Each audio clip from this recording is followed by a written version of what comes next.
အာရံဓမ္မတွေ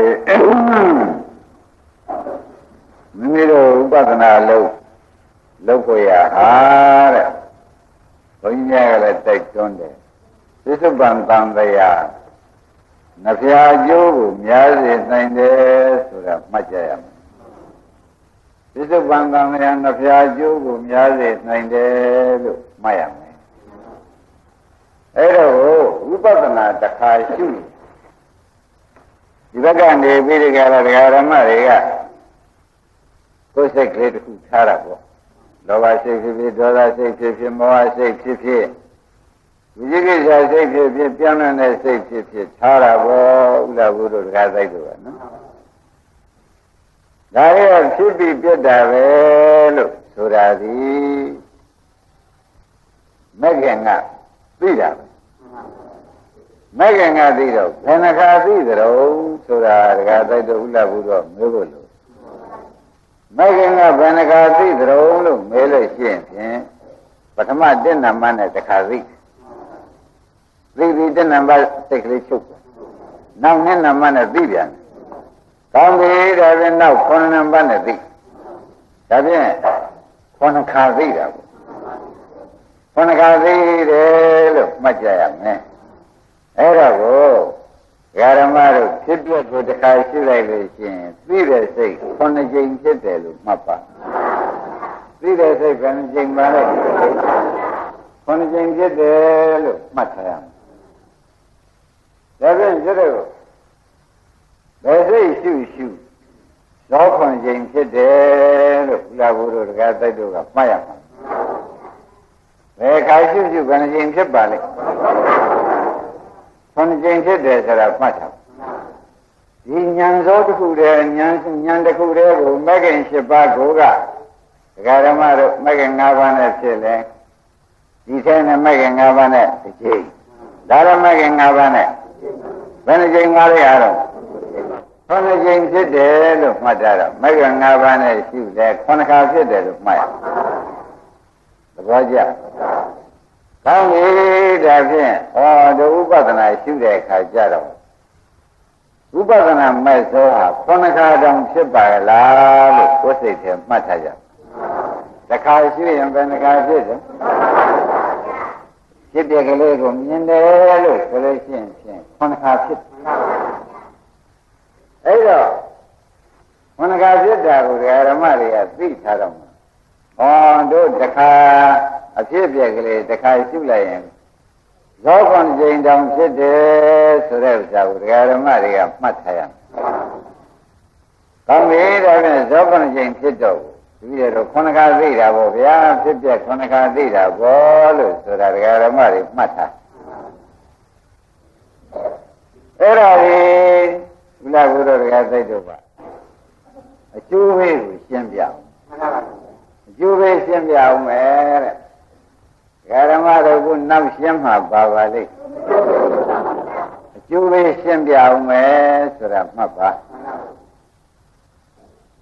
ပထမဒီစိတ်ကလေးဒီထဲမှာလည်းမကင်5ပါးပါတာစေတနာလည်းပါတာပဲမကင်5ပါးလည်းပါတယ်စေတနာတွေလည်းပါတယ်ဒီထဲမှာပါတဲ့စေတနာကဒီဘဝအကျိုးပေးရမယ်လို့မှတ်ပါသဘောကျဒီဘဝကျုပ်ပေးရမယ်လို့တရားဓမ္မတွေမှတ်ထားကြပါဒီဘဝဘယ်ချိန်ကစကျုပ်ပေးမှာတော့လို့မဲလို့ရှင်းမြအခုချိန်ကစပြီး9ရက်အတွင်းဘယ်မဟုတ်ရင်9လအတွင်းဘယ်မဟုတ်လို့ရှိရင်9နှစ်အတွင်းဒီထဲပါတဲ့မဂ္ဂင်ကကျုပ်ပေးမဂ္ဂင်ဆိုတော့ကြောင့်ကောင်းကျိုးသာပေးလိမ့်မယ်လို့တရားဓမ္မတွေကမှတ်ထားဒါဖြင့်ဒီလောက်ဒီလင်းလင်းမြန်မြန်ကျိုးပြတဲ့လောက်ပေါ့ဗျာရှင်းကြဒါဖြင့်ဒိဋ္ဌာရမကျိုးပြတာပထမဇောပဲဥပဒနာရှိတဲ့ပထမဇောကဘယ်ချိန်ကျိုးပြပါလဲဒိဋ္ဌာရမကျိုးပြတယ်လို့ဒကာဓမ္မတွေကမှတ်ထားပါဒိဋ္ဌာရမဆိုတာဘယ်လိုပါလဲမလို့ဆိုတော့ယခုရှုတဲ့အချိန်ကစပြီး9ရက်အတွင်းဒီကျုံပေးတဲ့9လအတွင်းဒီ9လမှာကျုံပေးတဲ့ အဲ့ဒါသူ့စွမ်းရည်သတ္တိရှိပရမဇောရပါရမဂ္ဂင်ကျိုးပေးပုံကိုကန့်သတ်လိုက်တဲ့ရဲ့သဘောကျဒါကြောင့်ဓမ္မတွေဖြစ်ဖြစ်ရှုပါဆိုတဲ့ဥစ္စာဒီပရမဇောများပေါ်အောင်လို့ခိုင်းတယ်ဒီပရမဇောများပေါ်အောင်လို့ခိုင်းနေတယ်လို့ဥလာဘူးမှတ်ရလိမ့်မယ်ဒါဖြင့်ဒီပရမဇောကိုဆရာဘုန်းကြီးကဘယ်နဲ့ကြောင့်ပေါ်စေကြပါလိမ့်မလဲလို့မေးတော့ဒီပရမဇောကဝိပဿနာပရမဇောလည်းဖြစ်ကုသိုလ်ကကုသိုလ်ရဲ့မှာလည်းအမြတ်ဆုံးပရမဇောလည်းဖြစ်ဒါနကုသိုလ်တဲ့လည်းဒါနကုသိုလ်ပရမဇောတဲ့လည်းသူကမြတ်သီလကုသိုလ်ပရမဇောတဲ့ကောသမထပရမဇောတဲ့ကောကောင်းပြီဒါဖြင့်ဝိပဿနာပရမဇောကမြတ်တယ်လို့ဆိုတာသိတော့အကျိုးပဲသူ့သာဆုံးဖို့သဘောပါကြဒါဖြင့်ဥပဒနာကြက်ရှုကြဆိုတော့ဒီသောဟာအရင်ဆုံးပေါ်တယ်ဆိုဖြစ်ပြအရင်ဆုံးမြင်တဲ့သောပဲသဘောကျဖြစ်ပြမြင်ဆုံးမြင်အရင်ဆုံးမြင်တဲ့သောဖြစ်လေသောကြောင့်ဓမ္မတို့သူချုပ်ပြီးမှဒုတိယသောကမြင်တာဘူးရှင်းမလားဒုတိယသောချုပ်ပြီးမှဖြစ်ပြကိုတတိယသောချုပ်ပြီးမှသဘောကျသုဒ္ဓသောချုပ်ပြီးမှယသမသောချုပ်ပြီးတော့မှသတ္တမသောကဖြစ်ပြမယ်သတ္တမသောချုပ်ပြီးမှသတ္တမသောကမြင်တယ်ဆိုတော့ကျွတ်မဥပဒနာရှုတဲ့စိတ်ကုန်သွားသဘောကျအဲ့တော့ကိုအကျိုးပေးရကာလဆိုတော့ပထမဇောကဒကာဓမ္မတွေကိုအကြောင်းတိုက်ဆိုင်လို့ကတ္တယန္တရေတွေတွေ့မဲ့ကြအောင်တော့သူကရှုပေးပြလိုက်သူကပထမဇောကကျိုးပေးနေတော့ကောင်းကျိုးပေးနေတော့ဟိုဟာတွေကမလာနိုင်တော့သဘောကျဒါရင်ပထမဇောတွေဒကာဓမ္မတွေဟာသစ္စုပ္ပန်အကြောင်းရင်းတိုက်ဆိုင်လို့ပြောပေါ်လာမဲ့ကံမျိုးကိုလည်းပထမဇောကအကျိုးပေးလိုက်တဲ့အတွက်ကခွေကြီးရသဘောကျဒါရင်ပထမဇောလှုပ်ထိုက်မလှုပ်ထိုက်ပထမဇောကိုပြင်ကြိုးစားပြီးဒီကလာကြီးစိတ်ပါပထမဇောလာလို့ရှိရင်အလေဇော၅ခုကိုလာမှာပဲမလာပါနဲ့ဆိုရဘုရားလေဇော၅ခုကတော့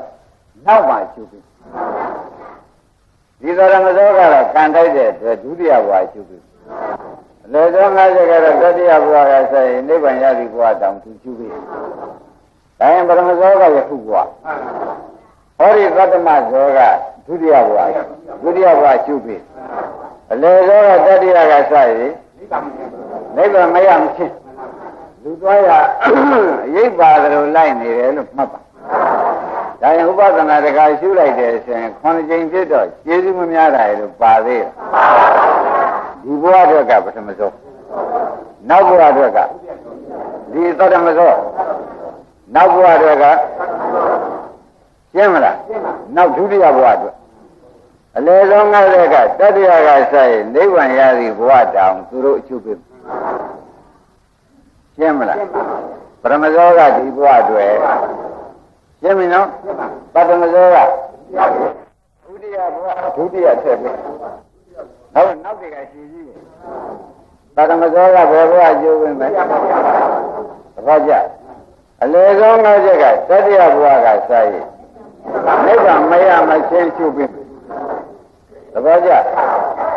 ဒါပြန်ယခုဘဝရှုပြီးမဲ့ဇောကဘယ်ဇောပါလဲဒါပြန်ယခုဓမ္မတွေမျိုးဘုံဒုက္ခယောဂတွေဖြစ်တယ်အစရှိသည်ပေါ့ဗျာကတ္တေဟာအမျိုးစစ်ပေဆရာန္တရတခုတည်းများပဲမျိုးဘုံမရှိကြဘူးလားအဲ့ဒါတွေကိုယခုဘဝသောကံချိန်ထဲမှာဘယ်သူကကာကွယ်ပေးလိုက်ပဲဆိုတာယနေ့ရှင်းပြတော့ဘာတွေ့ပါလဲကတိရှင်းမလားရှင်းပါဒါပြန်ဖြစ်တော့ခုလက်ငင်းကျေးဇူးရှိမှာကဘယ်သူပါလဲ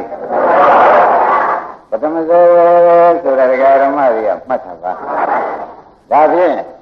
ပထမဆုံးလာရင်လည်းအလေဆုံး5ခုကလည်းလာမှာပဲပထမဆုံးကလာပါ လာမှာပဲဆိုသဖြင့်ဝိပဿနာရှိရင်လည်းဒီခုနှစ်ကြိမ်မပေါ်ပဲနဲ့မနေပါဘူးသဘောကျဒါဖြင့်ဗြဟ္မဇောသည်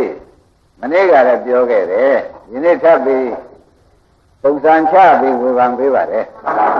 ပုံစံချဝေဖန်ပေးလိုက်တဲ့တွေ့ဒီဓမ္မတွေမှာဒီဥပဒနာပထမဇောမပေါ်ပေါ်တို့ကြိုးစားမှပဲလို့ဖြစ်ပြမြင်လဲသူကပေါ်တော့တာပေါ်ဘူးလားပေါ်လို့ရှိရင်လည်းသူတဲမှာပါတဲ့မက်တွေကကျိုးပေးရင်ဘယ်တော့ကျိုးပေးမလဲယခုနေ့ကစရင်9ရက်အတွင်း9လအတွင်း9နှစ်အတွင်းဒါသုတ္တိဆိုတာပေါ်လားဒါပြန်ဓမ္မတွေအမျိုးမျိုးဖုံဖုံသောအန္တရာယ်တွေပါတွေကိုယခုဘဝကာကွယ်ပေးမှဖြင့်သူပဲတပည့်ကြမျိုးမျိုးသောကတ္တရာအန္တရာယ်တွေကြောက်เสียလန့်เสียတွေလာခဲ့လို့တရားဓမ္မတွေမှာကျုံလို့ရှိရင်တရားဓမ္မတွေဆရာဘုန်းကြီးကလက်နဲ့ကောင်းပေးတယ်လက်နဲ့ကောင်းပေးထားတော့ဒီပရမဇောဟာတမင်ညမဟုတ်ဘူးနော်ဟုတ်လားအလုံးကိုကျိုးဝေးဆက်တယ်ဆိုတာသဘောကျဒါကြောင့်သူဒိဋ္ဌဓမ္မဝေဒနိယကံလို့ဘာကံနဲ့ဒိဋ္ဌဓမ္မအကျိုးပေးတဲ့ကံပဲဆိုတာဘယ်လိုသောကိုဆိုတာပဲရှင်းကြကောင်းပြီဒါဖြင့်ပထမဆုံးဒီဒိဋ္ဌဓမ္မအကျိုးပေးနိုင်တယ်ဆိုတာသဘောကျကြဒါဖြင့်ဥပဒနာရှုတိုင်းရှုတိုင်းပထမဆုံးပါရံပါဘူးပါရင်ကျွတ်တို့ဒီ9ရက်တွင်9လတွင်9နှစ်တွင်သူကျိုးလေးကိုကျွတ်တို့ကိုယ်ပိုင်ရလိမ့်မယ်ဆိုတာကတော့ပြန်အမှန်ပဲသဘောကျဒါဖြင့်သူဒီကျွတ်တို့ဥပဒနာဤအန္တရာယ်တွေကိုလည်းကာကိုပြုဟုတ်ကလားရောက်ကြလန်းကြရပြောသံကြဆိုသံကြမျိုးမျိုးပုံပုံလေးပေါ့ဗျာအဲ့ဒါတွေကိုလည်းပရမဇောမရှိတဲ့ပုဂ္ဂိုလ်မှာကုသိုလ်ဝိပဿနာပရမဇောမရှိတဲ့ပုဂ္ဂိုလ်မှာမကားကွယ်နိုင်ဘူးဝင်လာမှာပဲဝိပဿနာပရမဇောရှိနေတဲ့ပုဂ္ဂိုလ်ကြတော့ရှင်းမလားဒါဖြင့်ဒီလောက်ကိုဓမ္မတွေဒီကျူးစာလုပ်ရလိမ့်မယ်ဆိုတာကိုမနေ့ကလည်းသတိပေးခဲ့ဒီနေ့လည်းသတိပေးပြန်တယ်ဆိုတာဒီဓမ္မတို့အရင်တဲ့ဝရိယပို့ပေးပါလို့တိုက်တွန်းတာပါဗျာဘယ်တယ်မလားကောင်းပြီဒါဖြင့်ဒီပရမဇောတွေဓမ္မတွေကုသိုလ်ပရမဇောလည်းဖြစ်နေသောကြောင့်ကိုးစားရအားထားရစစ်ဆိုတာပေါ်ပါလားဒါဖြင့်ခင်ဗျားတို့ကိုးစားရအားထားရစစ်သည်ကုသိုလ်ပရမဇောပဲဆိုတာမှတ်ထားပါဒီပြန်သတ္တမဇောရဲ့ဒုတိယဘဝမှာကိုးစားရအားထားရမှာအလေဇောရဲ့တတိယဘဝကစပြီးမှသူကကျုပ်ပေးမှဖြစ်နေတော့သူကိုးစားလည်းတတိယဘဝကြမှာသူကကူညီပေးမှာကိုဒါပင်ကျွတ်တို့ကူညီတကယ်တမ်းလည်းမြန်မြန်ပေးနိုင်တဲ့ဥစ္စာကိုကျွတ်တို့ဒီအရေးမရှိဘူးလားအရေးကြီးတော့တရားသိပဲဇောပါလေပေါ်ပါလား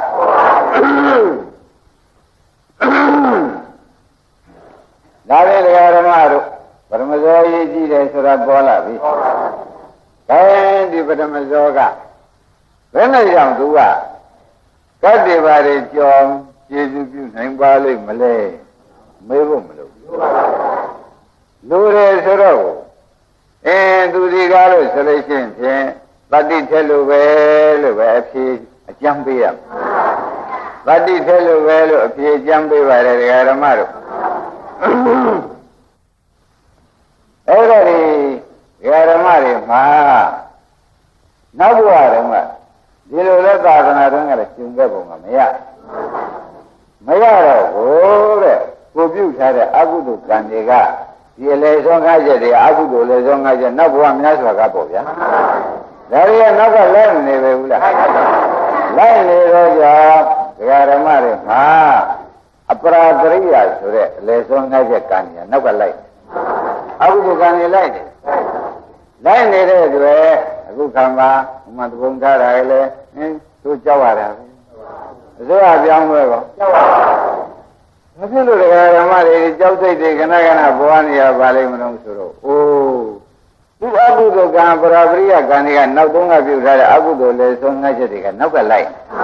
အဲ့ဒါအကုသိုလ်လိုက်ရှင်းမလားဘာတွေများလိုက်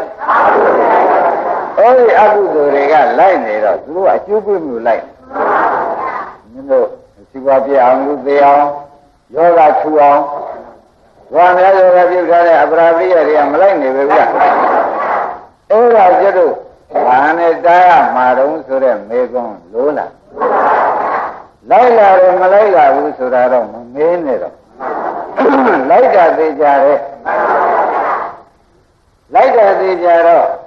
ဘယ်လိုလိုက်တာသိကြတုံးလို့မေးတဲ့အခါကျတော့အများတို့ကျတော့ရင်းဆန်နဲ့ဆန်ကန်းနဲ့နေလာခဲ့ရတယ်ဘယ်ခါကလာမှဒီကောင်းကလေးရဲ့လို့ဟုတ်ဘူးလား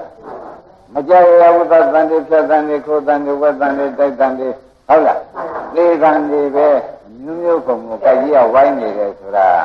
စိတ်တွင်းကလည်းကြိုက်ကြီးဝိုင်းနေလို့သဘောကျပြစ်ပြီးတော့လည်းကာမျိုးမျိုးတိုက်နေလို့မစွမ်းနိုင်ဘူးလားအဲ့ဒါဘယ်ကံကြီးကလိုက်လာလို့ဒီတို့မှဒီကြောက်ချင်းလန့်ချင်းအလုပ်တွေဖြစ်နေရပါလိမ့်မလဲလို့မေးဖို့မလိုဘူးဟောဒီအလေဆုံးနှိုက်ချက်လိုက်နောက်ဘဝကဘဝပေါင်းများစွာကပြုထားတဲ့အလေစိတ်အကုသိုလ်အလေဆုံးနှိုက်ချက်ကနောက်ကလိုက်သူတတိယဘဝကစာရေးနိဗ္ဗာန်ရသည့်ဘဝတောင်လိုက်တတ်တဲ့တရားဒါဖြင့်တို့မှကြောက်လန့်ပြီးဘေကကရမရောင်ပြင်းဝယ်ပြင်းနဲ့နေရတာစိတ်လက်ကောင်းမွန်ချပြီးနေရတယ်မရှိဘူးဘယ်နဲ့များချိုးပေးပါလိမ့်မလို့မမေးနဲ့ဒါတွေလိုက်ဘယ်တော့မှတွေလိုက်ကြပါလိမ့်နောက်ဘဝများစွာကတွေလိုက်အဲ့ဒါကျတော့မှဒီလိုကံနေနောက်ကလိုက်နေတယ်ဆိုတာသဘောကျဒါဖြင့်ကံလိုက်တယ်လို့ရှိရင်ကံနဲ့တားမှရရှင်းမလားဘာလိုက်နေကံလိုက်နေကံနဲ့တားမှရမယ်ရှင်းမလားကံနဲ့လာတာကိုကံနဲ့တားမှရမယ်ဆိုလို့ရှိရင်ဖြင့်တရားဓမ္မတို့ခေါင်းနဲ့နှုံးကဥပဒနာရှုတဲ့အခါမှာဖြစ်ပြမြင်မဂ္ဂင်၅ပါးပါဘူးရှုခြင်းတဲ့စေတနာကောင်ပါဘူးလားဒါဖြင့်ဒီထဲမှာကံနဲ့ပါတယ်ဉာဏ်နဲ့ပါတယ်ရှင်းမလားပရမဇောတဲ့ဘာပါပါလိမ့်ကံလည်းပါတယ်ဉာဏ်လည်းပါတယ်ကံကသာဇာတာဖြစ်နေပါတယ်ဉာဏ်ကတော့ဖြစ်ပြမြင်သောကြောင့်သူတတ်ပြီပဲရှင်းမလားတရားတဲ့ပရမဇောတဲ့ဘာလဲပါပါလိမ့်ဒါဖြင့်ဒီကံဉာဏ်နဲ့ခမည်းတော်နောက်ကကံကိုတားရဘူးလားဝိဉ္ဇိနေဘာနဲ့တားရမလဲဒီကံဉာဏ်နဲ့နောက်ကလိုက်လာတဲ့အလေဆုံးကားချက်ကံဒီပေါ့အဲ့ဒါတွေဒါနဲ့မှမတားလို့ရှင်ဖြစ်ကုန်ဖြစ်အဲ့ဒီတော့ဘုန်းကြီးကရှင်းလင်းပြီးပြောနေတာကတရားဓမ္မတို့ကအေးဆက်ဆက်နေမှာစိုးလို့နော်ဒီလိုလိုက်နေတာမရှိလို့ရှိရင်လည်းခိုင်းနေကြပေါ့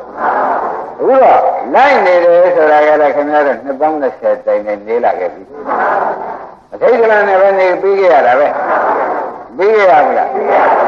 ပြီးခဲ့ရတယ်ဟိုဘုံတွေကဘာတွေကြတော့ငါဆိုရင်ကိုယ်ရင်ကိုယ်ရပြစ်ပြီးပြေးကြတယ်ပြေးရဒီကံနေလိုက်တယ်ဆိုတာကသိကြပါလား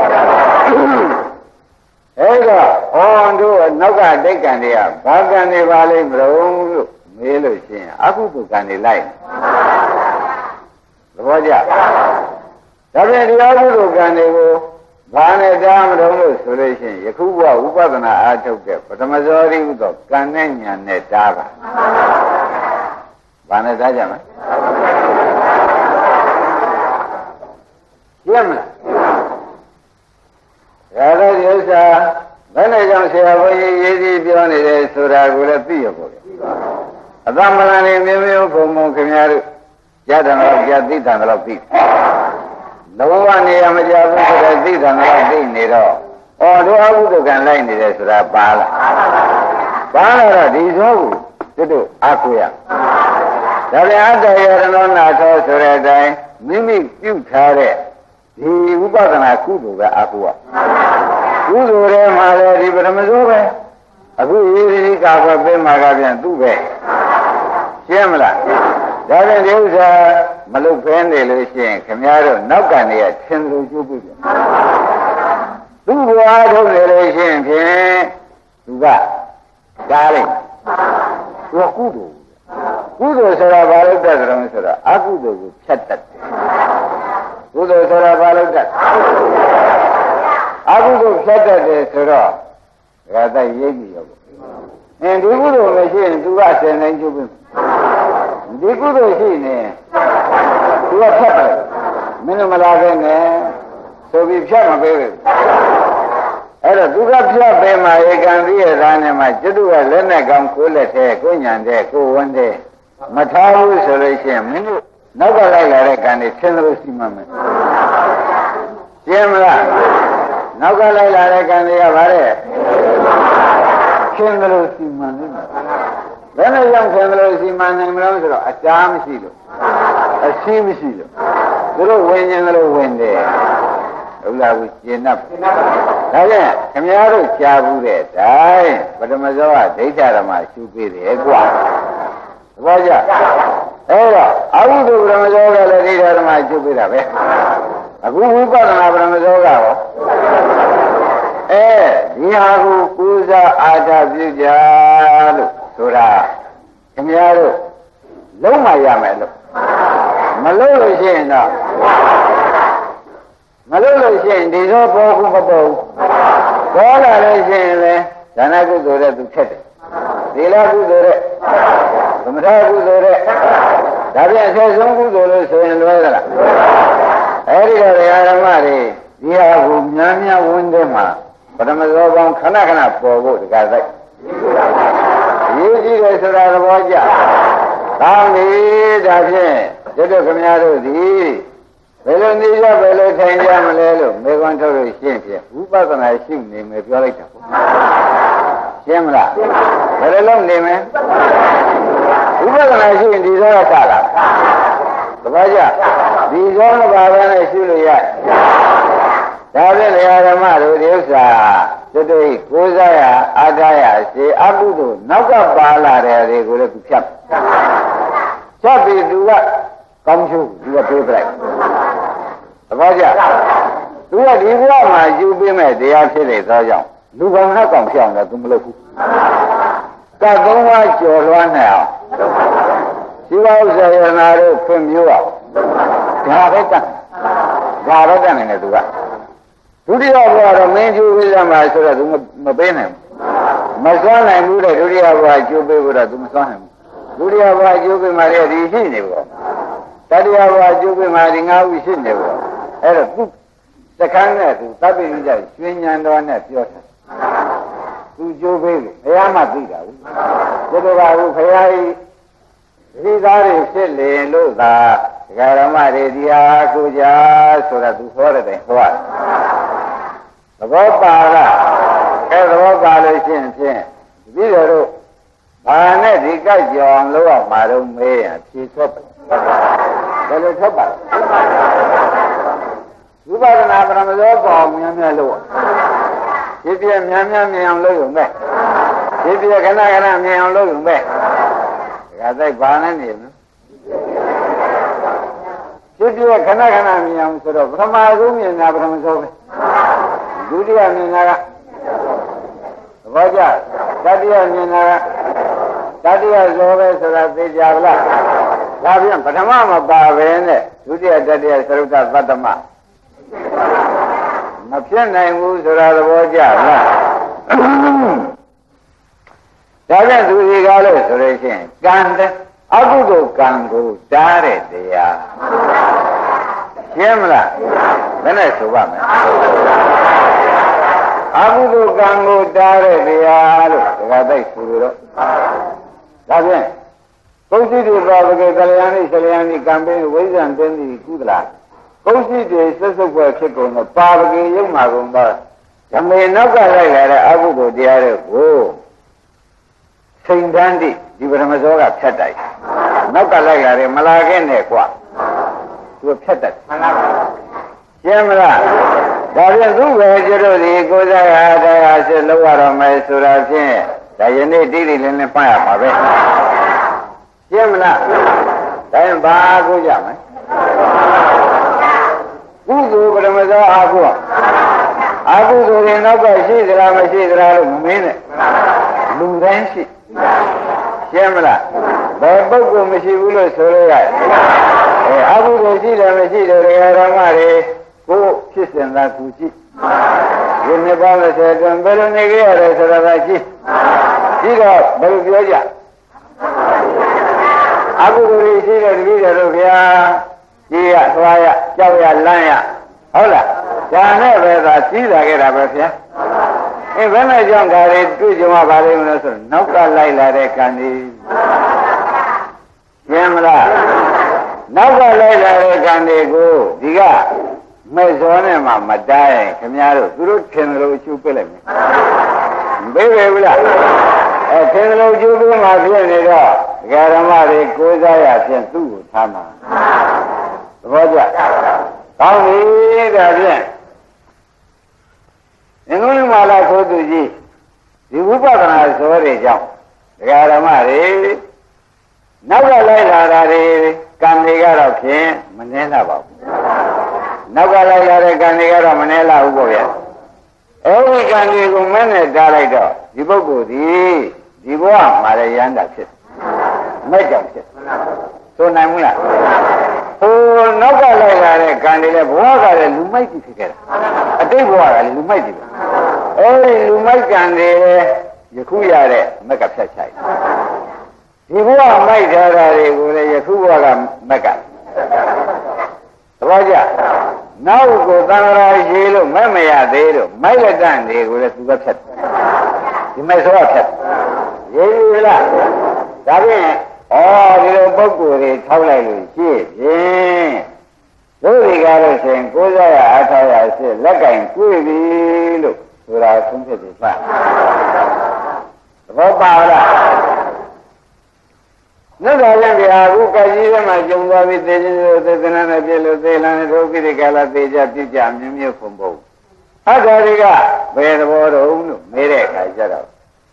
သောခွန်ရင်ရှိတဲ့နဲ့ကသူနောက်ကအပရာပရိယကံတွေကလိုက်မလာဘူးအဲ့ဒီကံတွေကိုဒီဘုရားသူစိတ်ကလည်းမကောင်းတော့သူစိတ်ကလည်းသောခွန်ရင်မစောပဲဘူးလား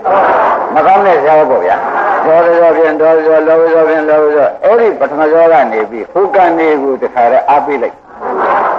အဲ့မကောင်းခြင်းအားပေးတဲ့သေခြင်းသူတွေသဘောပါတချို့သေခြင်းလို့သေကြတာဒီဘဝကံကလည်းကူညီလိုက်နောက်ကကံကလည်းအကျိုးပေးလိုက်သဘောကျဒါဖြင့်နောက်ကကံကဒကာရမတွေလိုက်လာတာသိကြတယ်ဘုရားဒီဘဝမှာဒီကံမျိုးပဲကူပေးလိုက်မယ်ဆိုတော့ဒီချိန်မှာဒီနိုင်မှာပဲဒီခါရဲဒုက္ခရောက်တဲ့ပွဲတွေမတွေ့ရဘူးအဲ့ဒါအကုသိုလ်ချင်းကူလိုက်ရှင်းမလားဒါဖြင့်တားမဲ့ကုသိုလ်မလားလို့ပေါ့ရှင်းမလားဒါဖြင့်အကျိုးပေးတာဒီဘဝကံကအကူကြီးနောက်ဘဝကံကတကယ်အကျိုးပေးရှင်းမလားဒီဘဝကံကတော့ဗါတဲ့ပထမဆုံးဘူးဗျာအကူကြီးပေါ့အကျိုးပေးတာကတော့နောက်ကံတွေကအကျိုးပေးတယ်ဆိုတာသဘောကျဒီဘဝနောက်ကံတွေကအကုသိုလ်ကံလာတယ်ဒီဘဝအကုသိုလ်ကံပထမဆုံးကလည်းကူညီလိုက်မယ်ဆိုရင်ဒီပုဂ္ဂိုလ်ကမကြတော့အကုသိုလ်ကျိုးပေးဆိုင်တာသဘောကျဒါပေမဲ့သူ့မှာကူညီကင်းမဲ့နေတဲ့အိဗယ်မရဘူးလားအကုသိုလ်ချင်းသာကူတော့တယ်တားပေးမဲ့ကံလာသေးရဲ့ဒါဖြင့်ဒီဃာရမတွေကြတော့ဘယ်လိုဆရာဘုန်းကြီးတို့ကဖရာတို့ကဘယ်လိုဟောရသလဲမင်းတို့အကုသိုလ်ကံတွေတော့ရှိတယ်ကွာဒါနဲ့တော့ကြကွာရှင်းမလားအကုသိုလ်ကံကတော့မရှိဘူးလို့သွားယူလွဲတော့မပေါ့သဘောကျလူတိုင်းရှိတာကိုဥလာဘုရားမဲကြည့်မယ်ဟုတ်လားဥလာဘုဥမမဲစစ်ထဲမှာခင်ဗျားသည်ဘယ်နှစ်နေခဲ့ရသလဲဆရာဂျပန်အောက်ထုတ်သွားတော့ဘယ်နှစ်မှလဲ နေကြရတာပဲစဉ်းနေနေရဘူးလားနောက်အဲ့ပြန်ဝင်လာပြီးဥရှိမကောင်းနဲ့လဲတော့ကြာသေးတာနောက်တကလွတ်လပ်ရပြည်နေနောက်လဲထွက်ကြပြုကြနဲ့မကောင်းတဲ့နေရတယ်ဆိုကြပါစို့ဒါနဲ့ပေါင်းတော့ကြာပြီမဆိုနိုင်ဘူးလားဒါဘယ်ကနေရကျိုးပြီးတယ်နောက်ကနေနော်နောက်ကနေရကျိုးပြီးနေတယ်ဒါဖြင့်တို့နောက်ကအကုသိုလ်ကံတွေရှိလေလားမရှိလေလားလို့ပြောဖို့လိုသေးလားဒါပြန်တပည့်တွေယခုတိုင်တိုင်အသက်မသေးရှင်ပြီးဒီကလာနေတာဘယ်နဲ့ကြောင့်ပါလိမ့်မယ်ဖရာနောက်ကနေရတော့သေချာပြီဖြတ်ခင်ဗျားတို့ထိုက်တန်တော့ကုသိုလ်လေးရှိမရှိဘူးလားထိုက်တန်တော့ပရမဇောရှိနေတယ်အဲ့ဒါလေးကကူထားတာအခုတော့အဲ့ဒီတဲ့ကြီးတဲ့ကံကြီးတစ်ခုကိုဆရာဘုန်းကြီးကပေးတယ်သဘောပါဒီတဲ့ကြီးဆုံးကံကြီးဆိုတော့သူမဲ့ဆိုးပြတာဘူးမဲ့ဆိုးဆိုတော့ဟုတ်ကံလေးကဓမ္မထိုက်တန်တော့တားနိုင်စီးနိုင်သေးတာပဲဥစ္စာဘူးရဒီကံကြီးဆိုတော့ဘယ်နဲ့လဲညာညာကူညီရလိမ့်မယ်ဆိုတာမသေးကြဘူးလားအဲ့ဒါကြောင့်ဗေဒဓမ္မတွေသေချာပြောရတယ်ဒီဥစ္စာဖြင့်ဒုစရအတ္တယရှိအတ္တယတနောနာထောဆိုတော့ဒီကုကြီးကိုအာကိုရတာမဟုတ်ဘူးအတ္တယတနောနာထောဒီမိမိပြုထားတဲ့ကုသိုလ်အကုသိုလ်ကိုသာအာကိုရမယ်လို့ဘုရားသေချာဟောတာဒီဇောကိုအာကိုဒီဇောကလိုလာမှလားရှုမှလာမှလားဘောပါမရှိရင်ဝင်းကုန်လားဒါရင်ဖြစ်ပြရှုတိုင်းမဲဇောလာရင်ပြက်ကစားတာတက်မဖြစ်ပဲနဲ့နှစ်ကဒါပြင်တက်ပရမဇောပေါ့သဘောပါဒါပြင်ဥပဒနာရှုနေတဲ့ပုဂ္ဂိုလ်ဒုတိယမှာဖြင့်ဘယ်လိုပဲနောက်က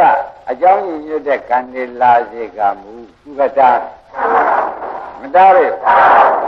ဒါမှသေချာသိရတဲ့ခမည်းတော်ကအကာအကွယ်မယူဘူးဆိုရင်အာလုံးတရားဓမ္မတွေကိုယ့်ကိုယ်မသနာတဲ့ပုဂ္ဂိုလ်အပြစ်ဒီဥပဒနာခေကောင်းကြီးကိုလည်းသုံးစားလုပ်တယ်ဆိုတဲ့အပြစ်လေးသိရမှာမသိမယ်ဘူးလားဒါဖြင့်တရားဓမ္မတို့ဒီဥစ္စာတော်တော်ရေးကြီးလို့ပြောနေတယ်ဆိုတာကသဘောပါရှင်းပြီနော်ကောင်းပြီဒါဒီဥစ္စာခဏရလိုက်ပါခိုင်းခင်ဗျားတို့ရေးကြည့်တဲ့ခါကျတော့ဒကာဓမ္မတွေကပရိတ်တွေရွတ်ကြတယ်ဒကာစိုက်တယ်ကရာဇတော်ဝါသောရတော်မနုဿတော်မနုဿတော်အဂိတော်ဝုဒကတော်နဲ့မြည်ကြလာတယ်ဒါတွေရွတ်ရုံနဲ့ဒီဟာတွေကတော့ဆိုလို့ရှိရင်ဒီတော်တွေမှလွတ်ရပါလို့ပြောတော့ပေါ့လား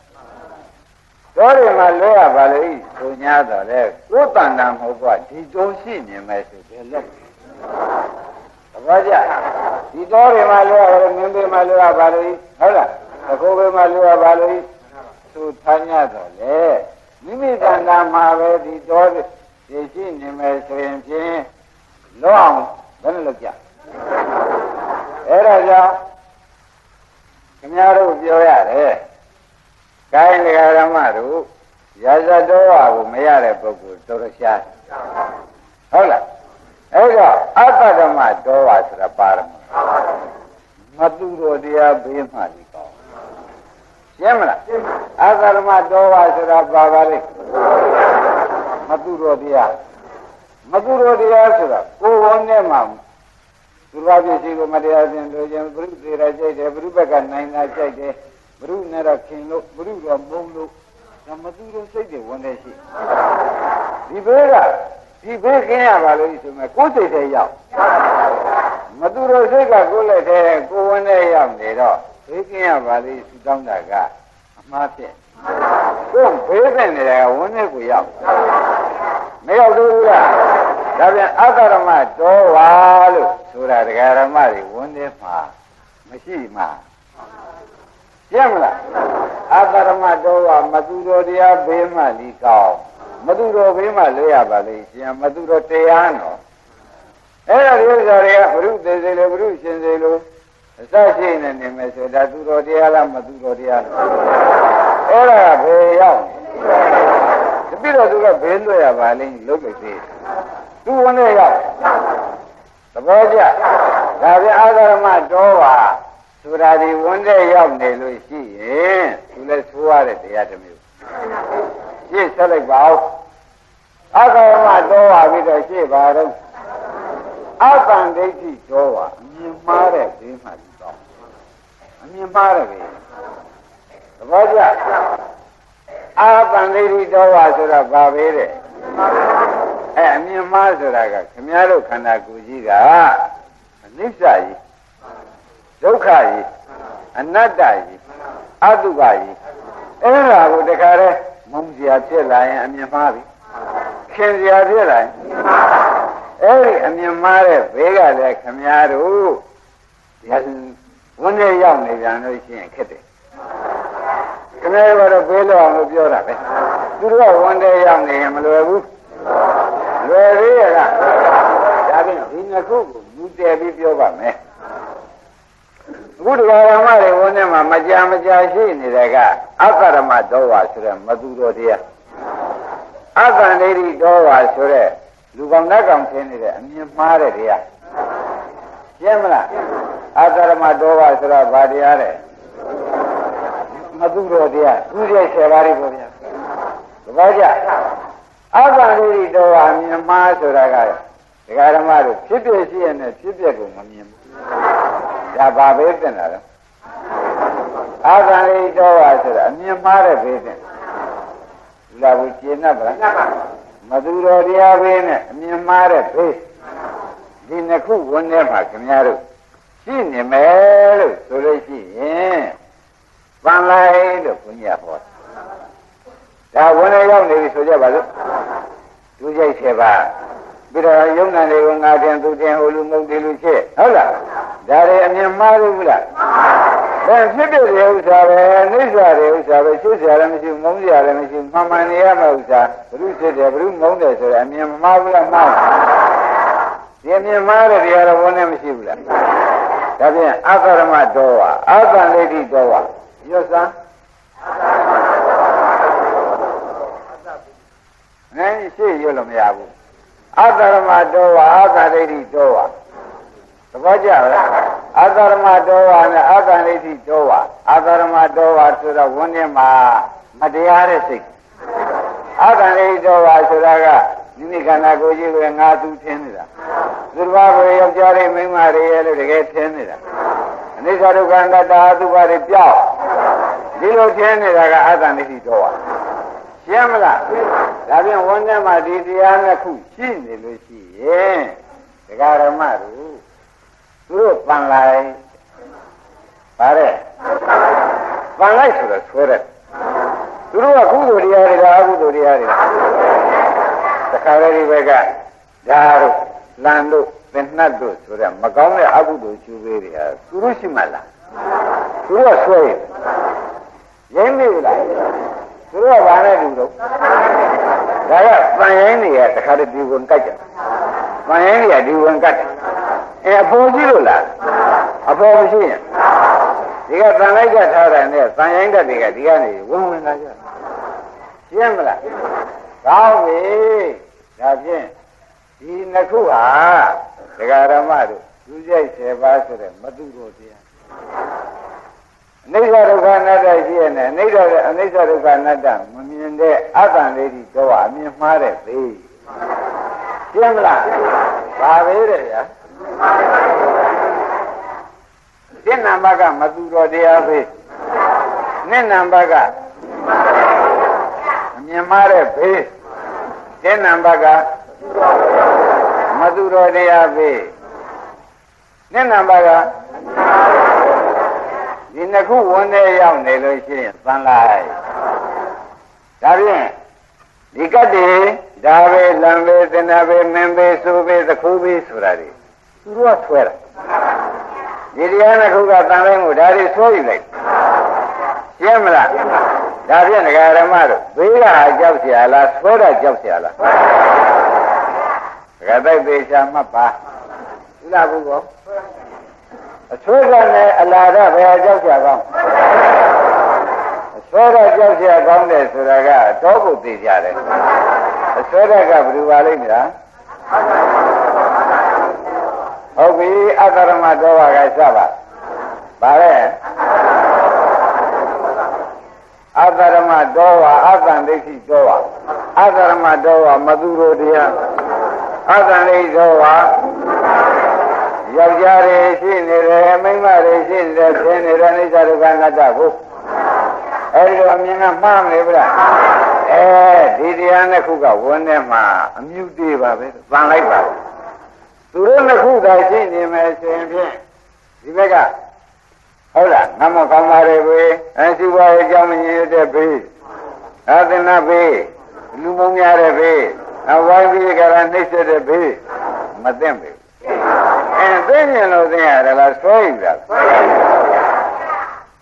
သဘောကျမယုံရင်ခင်ဗျားတို့ကြည့်ဒေါသလူတယောက်ကဒေါသကြီးပြီးဟိုရမ်းဒီရမ်းနေတယ်ဆိုလို့ရှိရင်အရက်ကဝိုင်းပြီးဒီကရဒီကောင်တဲ့ဆိုးတဲ့ကောင်ကတို့တရားလုံးကဝိုင်းရိုက်ကြလို့ဆိုပြီးဒီကရတချို့နေရာအရင်ခံရဘူးအဲ့ဒါဒိဋ္ဌဓမ္မအကျိုးပေးသူဒေါသဇောခွန်ကြီးပထမဆုံးဝင်ကျိုးပေးရင်းနေကြလားအဲ့ဒါမသူတော်တရားသုတ္တနာမသူတော်တရားရှိနေလို့ဘေးကမသူတော်တရားဝိုင်းဝင်လာရှင်းမလားဘယ်လောက်ဆိုးလာတဲ့ကောင်ဝိုင်းရိုက်ဆိုတော့ဒကာဓမ္မတွေဝိုင်းလာတာတွေဟာဒါလောက်ဆိုးလာလို့ဒါလောက်ဆိုးလာတဲ့တရားခေါ်တာဒါလောက်ဆိုးတဲ့တရားမခေါ်ရင်ဒီဝိုင်းပြီးရိုက်ကြပါလာပါမလားဒါပြန်ဘယ်သူရောခေါ်တာလဲ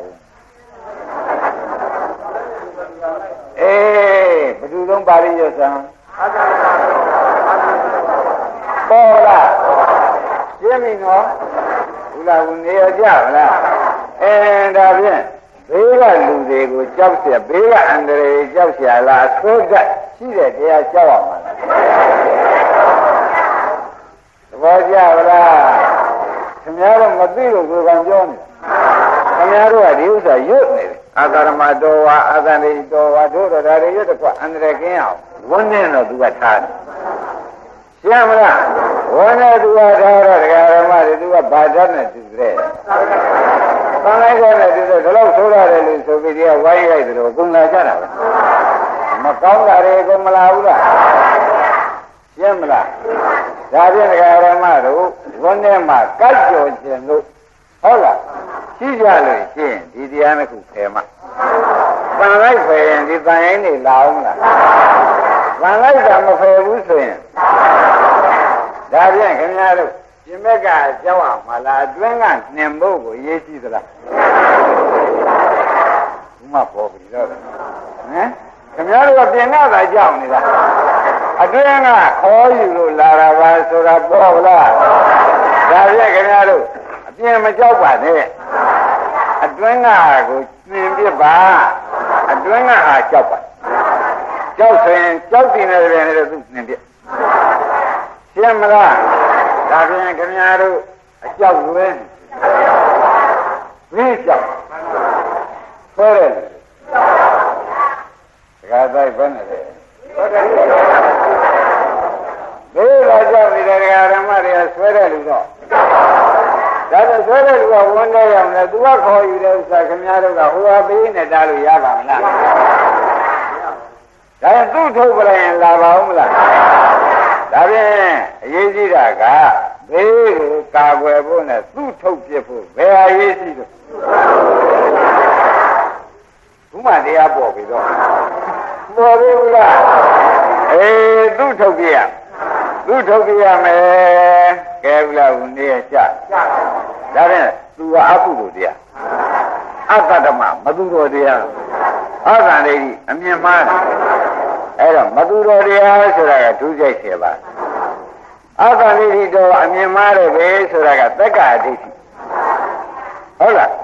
မိစ္ဆာဒိဋ္ဌိပေါ့ဒီကဒါဖြင့်ဒုစရိုက်7ပါးနဲ့မိစ္ဆာဒိဋ္ဌိဝန်တယ်မရှိမှဘေးကကတ်တယ်မလား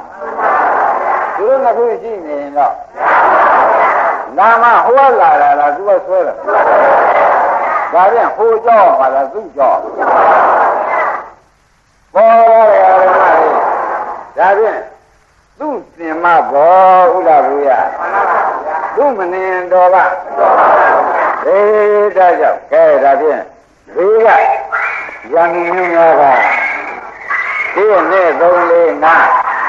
ဓမ္မတို့ဘေးကပါလာလိမ့် ယံမျိုး၅ပါးနဲ့အတွင်းရ2ပါးဘယ်အကြောက်ကြကောင်းဘုရားခင်ဗျားတို့ကတော့သူတောင်းနေကြတာကယံမျိုး၅ပါးကျင်းရပါလိမ့်ရှင်ဟမ်အပြင်ကမလာပါသေးနဲ့အတွင်းတော့ဖြစ်ရှင်တယ်လို့ဖြစ်ပြရကြီးဒီလိုကြနေတာသဘောကျမလားအပြင်ကနေတော့ပြန်မလာပါကြီးနဲ့ဟုတ်လားအတွင်းမှာတော့ပြန်ယန္တိရှိမှန်းကလည်းမသိတော့ဓမ္မတွေဒီအတော်ပဲအမြင်မှန်းမဟုတ်လားဒါဖြင့်ဒီနေ့တရားမှာခင်ဗျားတို့အတွင်းရပြင်ရဆိုတာပေါ်ပြီဒါပြန်အတွင်းရနဲ့ပြင်ရဘယ်ဟန်ကြောက်ရမလဲဘယ်နဲ့ကြောင့်အတွင်းရကြောက်ရမှာပါလိမ့်မလဲလို့မေးရင်သံလိုက်ဆွဲတယ်ရှင်းမလားဘယ်ဟာတွေမှဆွဲပါလိမ့်ပြင်ရဖြစ်တဲ့ရပြင်၅ပါးသဘောကျရေမီမင်းခိုးတူမရှင်းမနဲ့တော့ဒါတွေဒီတရားတစ်ခုကအကရမဒေါဝကဆွဲအကဏိတိဒေါဝကဒါဖြင့်ဒုစရိုက်10ပါးနဲ့မိစ္ဆာဒိဋ္ဌိကဒါတွေဆွဲတာပဲဒါတွေဆွဲတော့တရားတွေကားလို့ဆိုရင်အတွင်းဝင်လာကြဒီပုဂ္ဂိုလ်သိခြင်းဆိုသိရဟုတ်လားသိခြင်းရဲ့ကိုယ်ခြင်းရဲ့ချုပ်ရဒီလိုမနေပဲဘူးလားအဲ့ဒါကံမကောင်းကြောင်းမသိလို့လားအဆွဲရမနှင်နိုင်လို့လားဒါသတိထားရတယ်ကံမကောင်းကြောင်းမသိလို့မဟုတ်အဆွဲရကိုလက်ခံတတ်တဲ့တရားမနှင်မိလို့သဘောပါလားဘယ်တရားမနှင်မိတာပါလိမ့်လက်ခံတတ်တဲ့တရားမနှင်မိလို့ကိုကျိုးနေရသဘောပါဘယ်တရားမနှင်မိလို့သဘောကျအေးဒါဖြင့်လက်ခံတတ်တဲ့တရားမနှင်မိလို့ဆိုတော့လက်ခံတတ်တဲ့တရားနှင်မယ်ဆိုလို့ရှိရင်ဖြင့်အခေါ်ရှိမှလာမယ်တရားတွေလာပါဦးလားလို့မေးလိုက်လာအောင်မလားအခေါ်ရှိမှလာမှာပဲအခေါ်မရှိရင်ကဲခင်ဗျားတို့လောကီပုံစံအညီရှိမှရင်အောင်ဒီအညီရှိလို့ဒီရင်နဲ့အောင်ဒီအညီမရှိဘူးလာပါဆိုလို့သဘောကျလားဓမ္မတို့အေးဒါကြောင့်အမိုက်ပုံထားလို့ခွေးကြည့်လာယူတာကို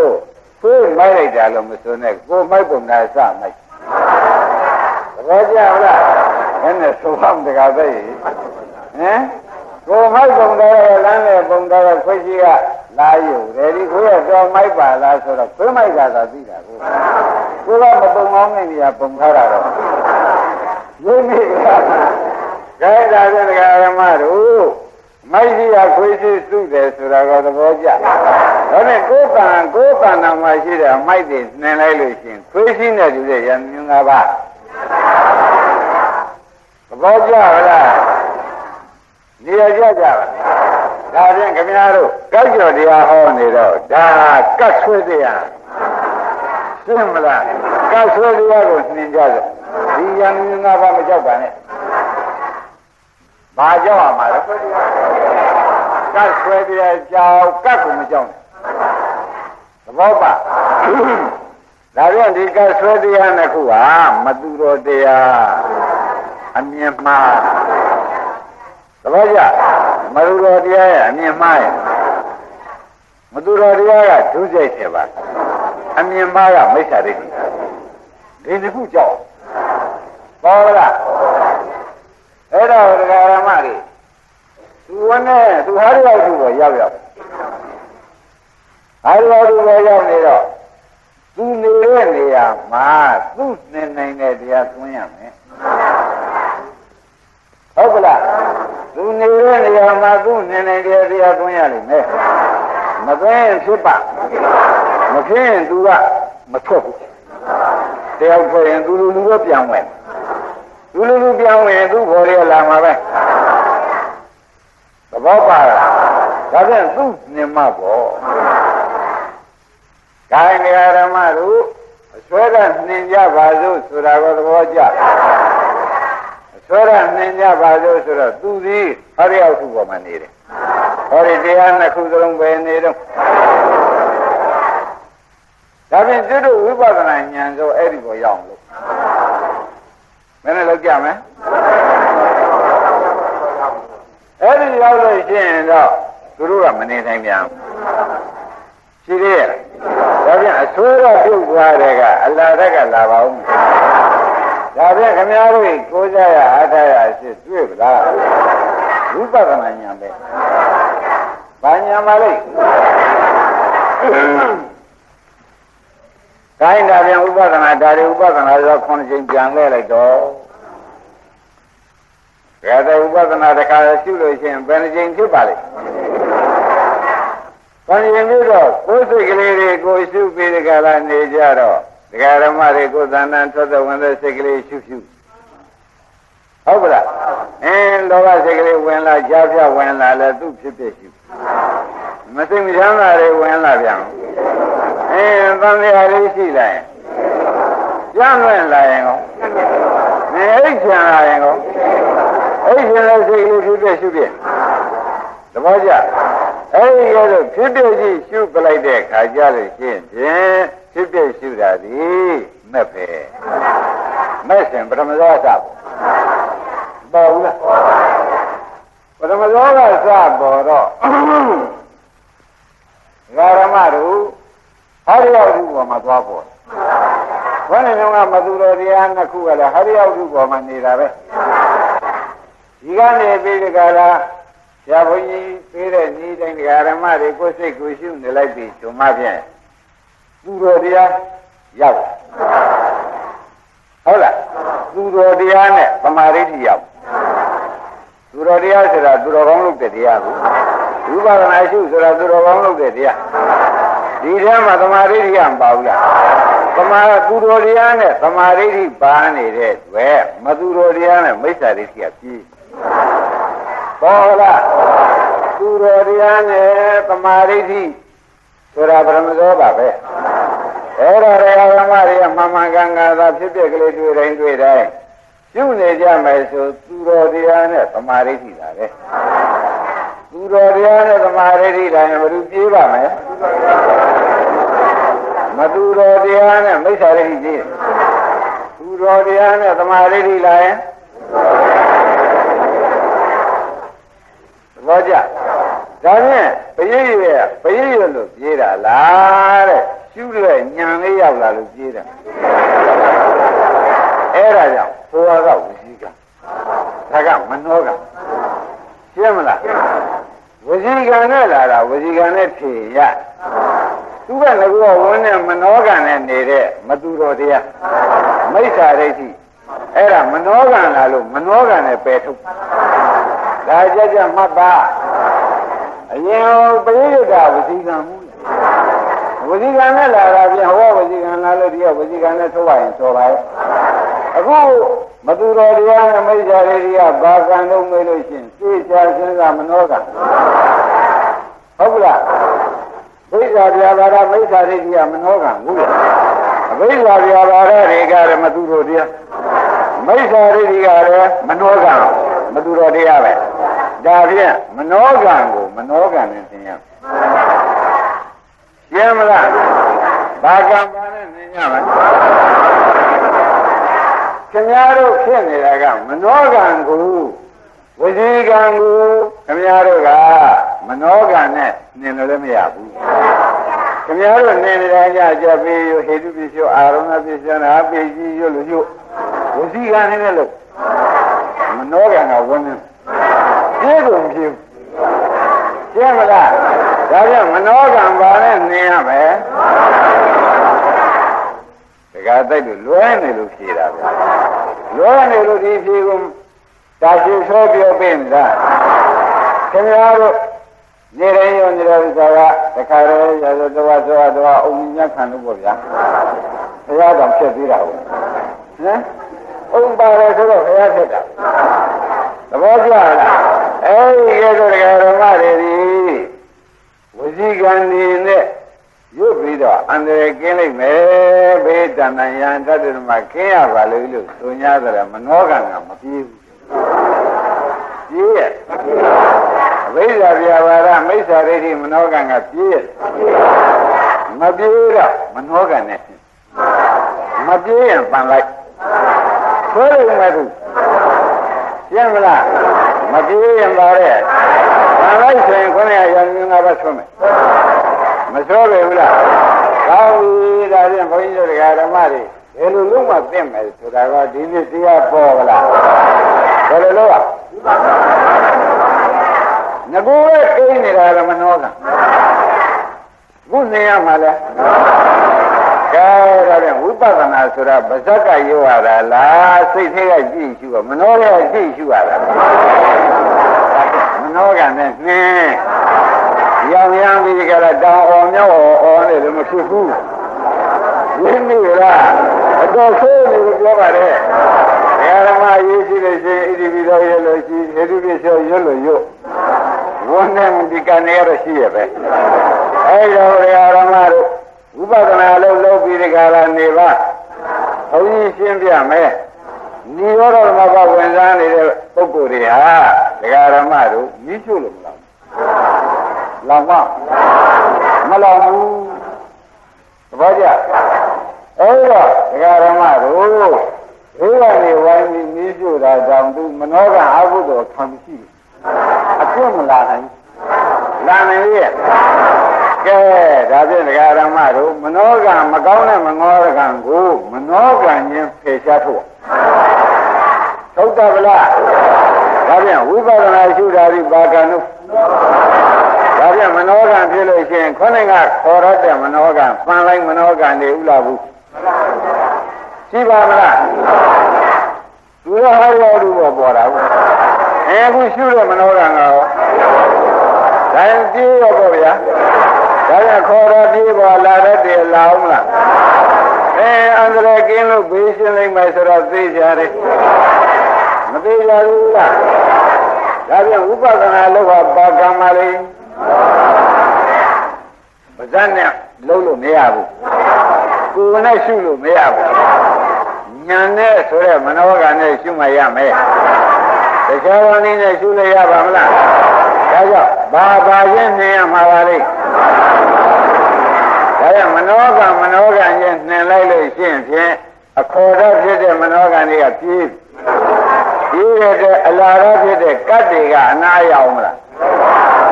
ဒါပြန်အန္တရာယ်ကင်းပြီးရှင်းဆိုတာဒီဒါအသေးချာဆုံးပဲတခါတိုက်သဘောပါလားဒါပြန်ကျွတ်တို့ဘာများလုပ်နေဖို့သင့်ပါလေဝိပဿနာလုပ်တော့ဝန်းနဲ့ပါကံဖြင့်ဒါပြန်အကုသိုလ်မနောကံတွေကပြေးကုသိုလ်မနောကံတွေကဝန်းတဲ့ရောက်လာတော့ကြောင့်အကုသိုလ်တွေအကုန်မရှိတော့ဘူးဒါဖြင့်ဒကာဓမ္မတို့ပန်လိုက်ပြီးထုတ်ပြဘယောဂတွေဝန်းတဲ့ရှိသေးရဲ့ဘယောဂမှမရှိဘဲနဲ့ဟုတ်လားသုံးလို့တည်းရဲ့တပည့်တို့ကလာပူးကြလို့ဘာကြောင့်လို့မနောကံဘယောဂမရှိလို့သဘောကျလားဒါဖြင့်ဒကာဓမ္မတို့ဘာလုံးနေဖို့သင့်တယ်ဆိုတာပေါ်ဗလားဘာလုံးနေရမလဲဥပဒနာမနောကနဲ့နေပါဘာမှကြောက်လန့်ပြီးမနေနဲ့ဒါတော့အခုကမှာပဲရှင်းမလားဘယ်နည်းမျိုးတော့ဘယ်တည်းပြေရောဘာတွေရှုပ်နေတဲ့ဆိုဒီမနောကသာကောင်းဖို့လိုတယ်ဒါဖြင့်ဘယ်စိတ်ပေါ်ဘာလို့ကြဘယ်စိတ်ပေါ်ဖြစ်တဲ့ရှိတော့ဘာနဲ့ရှိပါလိမ့်ဖြစ်ပြက်ကဓမ္မယုံမနောကံကမနောတော်ရဓမ္မယုံကိုမနောတော်ရနဲ့ရှုတာရှင်းမလားဘာနဲ့ရှုပါလဲသဘောကျကောင်းပြီဒါဖြင့်ဒီလိုမဲ့စောကဘယ်တစ်ချိန်စောပါလဲပရမစောကဘယ်ချိန်ကျိုးပြီးမှာပါလဲဝိရှင်ကဆို9 ရက်9 လ 9 နှစ်ဆိုတော့ကျွတ်တို့အခါကာလဆိုင်သေးလားဒါပြန်အကာလီပေါ့အခါလည်းကျွတ်ပြီသဘောပါလားဒါပြန်ဒီဟာလည်းလုံးနေဖို့ရေးဟာနိဗ္ဗာန်လည်းရောက်တယ်သတ်လည်းကျော်တယ်ဒီဟာလည်းကောင်းပဲရှားတွေ့သဘောပါလား